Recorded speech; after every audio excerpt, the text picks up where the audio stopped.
മലയാള സിനിമയിൽ ബോക്സ് ഓഫീസിൽ ജയറാമിന് ശക്തമായ തിരിച്ചുവരവ് നൽകിയ സിനിമയായിരുന്നു കാവടിയാട്ടം. ഇന്നും ടിവിയിൽ വന്നാൽ മലയാളികൾ കണ്ടിരിക്കുന്ന ഒരു സിനിമ കൂടിയാണ്. ചിത്രത്തിലെ ഹാസ്യരംഗങ്ങൾ ഇപ്പോഴും നമ്മളെ ചിരിപ്പിക്കുന്നുണ്ട്.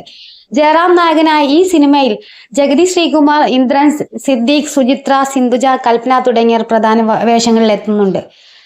ചിത്രത്തിലെ മിക്ക ഹാസ്യരംഗങ്ങളും ഐക്കോണിക് ആയി മാറിയിരുന്നു. സ്ക്രീനിൽ കണ്ടു ചിരിച്ച പല രംഗങ്ങളും ചിത്രീകരിച്ച പിന്നിൽ മറക്കാനാകാത്ത അനുഭവങ്ങളുണ്ടെന്ന് അന്നത്തെ സംവിധായകനായ അനിയൻ പറയുന്നുണ്ട്. ഒരു രംഗത്തിന്റെ ചിത്രീകരണത്തിനിടെ ജയറാമിന്റെ ചവിട്ടുകൊണ്ട ഇന്ദ്രൻസ് ഇപ്പോഴും വേദന അനുഭവിക്കുന്നുണ്ടെന്ന് ഒരിക്കൽ മാസ്റ്റർ ബിൻ യൂട്യൂബ് ചാനൽ നൽകിയ അഭിമുഖത്തിൽ അനിയൻ പറഞ്ഞിരുന്നു. അമ്പിളിച്ചേട്ടൻ ഇന്ദ്രൻസിന്റെ ചായക്കടയിൽ വന്നിരിക്കുന്ന സീൻ, ആ സമയം ജയറാം ഓടി വന്ന് തൂക്കിയിട്ടിരിക്കുന്ന കുഴിയിൽ നിന്നും ഒരു പഴം എടുത്തു നിന്നും ഇന്ദ്രൻസ് എന്തോ ചോദിക്കുമ്പോൾ ജയറാം ചവിട്ടുന്നതാണ് ആ സീൻ. ഇന്ദ്രൻസ് അപ്പോൾ അഭിനയിച്ചു തുടങ്ങിയിട്ടേ ഉള്ളൂ.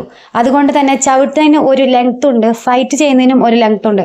അതൊരു നൊടിയിടയിൽ മാറിയാൽ പോലും പരിക്ക് പറ്റും. അങ്ങനെ പല ആർട്ടിസ്റ്റുകൾക്കും അടി കൊണ്ടിട്ടുള്ളതാണ്. റിഹേഴ്സൽ എടുത്തിട്ടാണ് എടുക്കുന്നത്. പക്ഷെ അയാൾ അല്പം മാറിപ്പോയി. ജയറാമിന്റെ ചവിട്ട് കൊണ്ടു ഇപ്പോഴും ഇന്ദ്രൻസ് വർഷാവർഷം ആയുർവേദ ചികിത്സ ചെയ്യുന്നുണ്ടെന്നാണ് അറിഞ്ഞത്. ഒട്ടും പ്രതീക്ഷിക്കാതെ നല്ല ചവിട്ട് തന്നെയാണ് ആ സമയത്ത് കിട്ടിയത്. ജയറാമിന്റെ കാലിന് ഭയങ്കര നീളമായിരുന്നു. ഇന്ദ്രൻസ് പക്ഷെ അക്കാര്യം ആരോടും പറഞ്ഞിരുന്നില്ല. പിന്നീടാണ് പറയുന്നത്, ഈ അടുത്ത അവാർഡ് കിട്ടിയപ്പോൾ ഞാൻ വിളിച്ചു. അപ്പോഴാണ് പറഞ്ഞത് ഇപ്പോഴും ആ വേദനയുണ്ടെന്ന്. അതേസമയം ചിത്രത്തിലെ മറ്റൊരു പൊട്ടിച്ചിരിപ്പിച്ച രംഗമായിരുന്നു ജയറാമും ഏറുകൊണ്ട് ജഗതി വീഴുന്നതും. ഇന്നും റീലുകളിൽ നിറയുന്ന ഈ രംഗം.